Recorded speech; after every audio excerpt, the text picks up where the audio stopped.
So essentially, when you're compressing your vocal, you want to dial it in, try and figure out where it's getting to the right stage of compression, where it feels glued, but it doesn't feel too claustrophobic or too strained, too overly processed.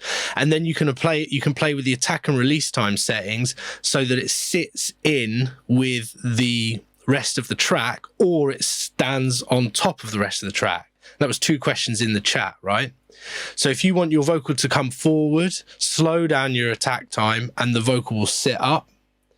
And if you want it to be even more at the front of the mix, speed up your release time. And then that way the vocal's going to sit forward, and anything else that you want put behind it, you can use a faster attack time and a slower release time, and that'll push those things back, right?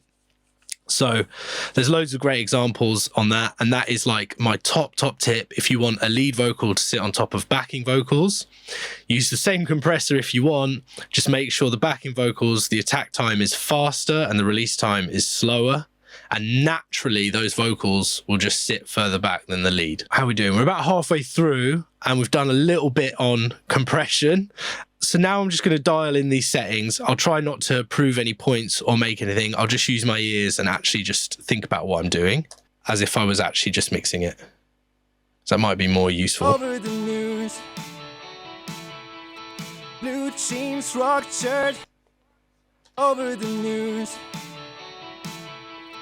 blue jeans, rock shirt with fake leather boots.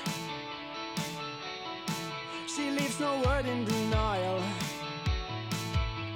A cowgirl packed with grace and with a cheeky smile. Over the news,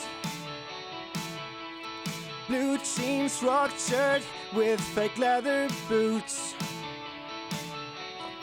She leaves no word in denial. So for me, that feels really good. I'm getting loads of control.